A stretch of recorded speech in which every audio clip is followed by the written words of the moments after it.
Astromagick, where we talk about astrological events and their magical and spiritual application. So here to talk about the astrological side, we've got Paul Bogle here. Thank you very much, Halina. I'm Paul Bogle. I'm your friendly neighborhood astrologer here in Walnut Creek, California. I have an office in the East Bay area, and this is Halina Hadis, and you've been working as a magical practitioner for 8 years now, isn't it? Yes.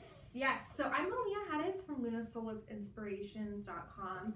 I'm a Reiki shamanic practitioner and crystal healer. I work here at the Mystic Dream in Walnut Creek, California with Paul. And like Paul said, I've been a magical practitioner of some time. So we thought we'd put together our expertise, myself bringing the magical side, Paul bringing the astrological side, to talk about what's happening in the skies and how we can best use that to our advantage on a magical perspective. So, really awesome today, we're going to talk about 5 planets congregating in Pisces. So what exactly is happening there? Well, we've had 2 planets in Pisces for a long time, actually a planet and a comet, Neptune and Chiron. But this month in February, we're going to have Mercury join with the Sun and Venus. So we'll have 5 altogether, which makes for quite a watery stew, which shifts us out of the very heady Aquarius type energy that we've been experiencing for a while. And so big changes coming up. Oh, awesome. So big changes coming up. So what's the particular energy or purpose of this congregation? Well, we might have already noticed as of February 10th, Venus goes into Pisces, and we may have noticed that our sense of love and caring also opens up, sensitivity, a little more universal in that sense. Venus loves being in Pisces. On the 17th, Mercury jumps in, and on the 18th, the Sun wades into Pisces. And with that combination, it tends to make us much more sensitive. We tend to open up our hearts. There's more caring energy, forgiveness available. Often we might feel charitable. It's often a good time of year, especially this year because of this congregation, as you say, to do things for others, either in organizations or people that we care about. Okay, that sounds great. So how could we expect that energy that you're talking about to affect us in our daily life? I would say that it'll affect us by making us generally more sensitive, also more psychically open. Okay. So it's really good to take advantage of the energy to look at our dreams or record them. If we're of the type that we'd like to use our imagination creatively, like in visualization or to get information, especially before the new year, the astrological new year starts in springtime, it's great for that. I would say that we can feel sometimes as if we're wading in the water, so our emotionality and our sensitivities are likely to be very heightened. Okay, and so I see you've gathered some cards here, so what are these for? Well, these cards are from my divination deck, the Tantric Dakini Oracle, and so I picked these 3 out because I think that they really represent and symbolize some of the energies that we'll be dealing with. This one says like a bubble, and it symbolizes the need to relax and to float and to go with the flow, which will allow us to go into this particular time period really well. And then doing that, the relaxation allows us to ride the waves, both the inner subtle waves deep inside and also the spiritual waves. And doing that, we can both receive inspiration and be uplifted and cleansed and purified. And then finally, I chose this mermaid image, and it shows her diving off the deep end. And to me, that symbolizes our ability to let the spontaneity and fun flow, and also allowing us ourselves to dive very deeply into the inner subconscious. Oh wow, that sounds great. I like those images. Well, I'll bet you've got an idea about what the magical themes are during this time. Yes, so magically there's actually kind of 2 thematic influences happening right now.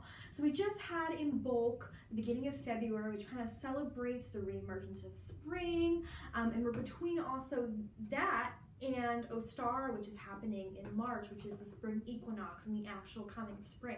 So we're in this time period now where we're leaving the introspective, contemplative energies of winter, especially this past winter with the retrograde and all those other energies happening.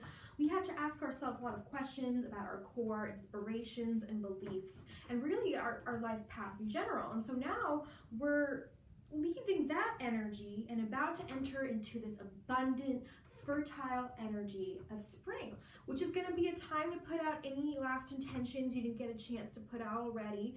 And if you already did put your intentions out, it's going to be a great time for those seeds to really germinate. So that's kind of the seasonal influx. What Pisces allows us to do at this time is to relax and just regain our energy before we reinvent ourselves. It's going to invite any last contemplation that needs to happen. It's also going to invite the time and space to plan. So whatever energy you did put out or whatever intentions you're going to put out, you can kind of create a pathway for those things to manifest on the mundane plane, because you can't, expect if you burn a candle for a job, right, or something like that. That's a job to appear to you without you letting people know you're looking for a job, without having your resume put out places, right?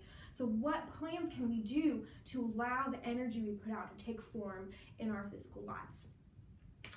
But particularly when it comes to magic with the energy of Pisces, it's going to be really great for connecting to our guides.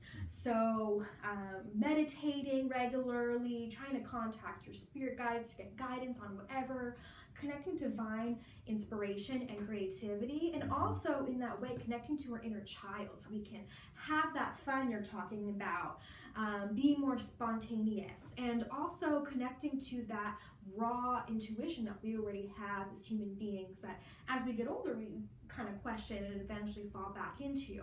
So it's going to be an opportunity to really connect to all of those things. Well, I'll bet you've got some practical things that we can do to engage and work with the energy of this end of the winter season. Yes, so I've got some things I've gathered here. Now, I specifically thought I would stick with the ideas of clarity and vision.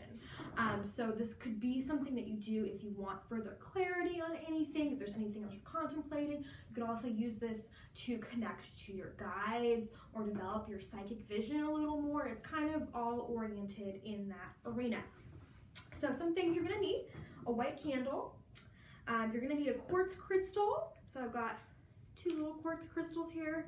Doesn't matter what kind it is. I got a little quartz window here, which is nice because it's good, especially for visions, but whatever you've got works fine.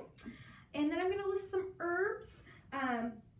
If you have these in like physical form or in oil form, whatever works best for you. If you have other herbs that you'd rather use, that's fine. These are just an idea. I've got some jasmine oil, some rosemary, some rose petals, and then finally some mugwort here. So what you're gonna do, first of all, make sure all your tools are cleansed, especially the quartz crystals. We're gonna be programming those, so we want their energy to be nice and clean so we can put our intentions onto that. So you're gonna take your white candle here. You can go ahead and draw on it. I wrote clarity and vision, and I did an I. And then if you wanted to, you could add whatever your intention was below. You could write connect to my spirit guides, psychic powers. If there's a specific issue you want clarity on, you could write that down there as well. The next thing I'm going to do here is I'm going to take this jasmine oil. Now, jasmine, we talked about before, it's one of those multi-purpose herbs, so it's really good for love, it's good for money, but also for our intention today, it's good for prophetic dreams. So we want to really bring in that psychic energy of jasmine, and I went ahead and put in that oil into the candle here. Next thing you're going to do is take rosemary. We've also talked about this before. Again, a great multi-purpose herb, great for cooking too. So a lot of good things you can do with that. But rosemary is good for protection, purification, but also clarity. So you're gonna go ahead and put that rosemary in there. It's oftentimes burned when you have trouble figuring out what your dreams are for. This is supposed to help you. Okay, and then also I've got some crushed rose petals here. Now, rose is traditionally associated with love, but it's good for also healing and also especially psychic power. So we want to add that energy, and I also think it's loving energy that we could add in there. Just gives it more potency, makes our candle a little more personal, especially for connecting to our guides. It's just nice to have that good vibration in there. And then finally, this is one of my new favorites. I've got mugwort here. It's all bound up because you can use this for smudging as well. But mugwort is really, really potent for psychic powers, astral projection, prophetic dreams, all of those things. So this is really going to pack a punch when it comes to using our third eye and our intuition to provide insight into our lives. So go ahead and put some mugwort in there. You're probably going to find mugwort in a bag. I just happen to have a little smudging stick here. And next thing you're going to do, we've got our quartz crystal, right? And quartz is really good for magnification. So whatever intention we put into it, it's really programmable, and it's also really good for clear thinking. So it's going to help with that clarity. You're also going to take your candle, okay? You're going to place these next to each other, and you're going to want to hold them both. And you want to hold the candle with me. We're going to think about what our intention is. So if you want to connect to your spirit guides, if you want to get clarity on a specific issue, think about that intention. And just imagine the energy of that intention traveling from the top of your head all the way down through your hands, into the stone, and into the candle, and just see the crystal and the candle really infusing with that energy. And when you feel like it's programmed, go ahead and place those things down and place the crystal next to the candle and go ahead and burn it. And the candle's already going to send out energy, but it's also going to be charging the crystal since it's burning right next to the crystal. So when the candle's all done, you could place the crystal underneath your pillow. You could, if you wanted to get dreams, or you could hold it in your hands while you're meditating to help with clarity and guidance and connecting to your guides. So there's some little different ideas of what you could do there. That's wonderful. Now I feel very equipped and have some things to do to really engage and make use of this energy. Thank you so much, Halina. Thank you. And thank you for tuning in. This is Paul Bogle, and this has been Astromagick in February 2018. And we invite you to share this with your friends and acquaintances that you think would also enjoy and benefit this. And please like it and send us your questions. Our next episode will be in March. We'll be looking at the Mercury retrograde, the move into spring, and Mars joining Saturn in Capricorn. See you then. Thank you.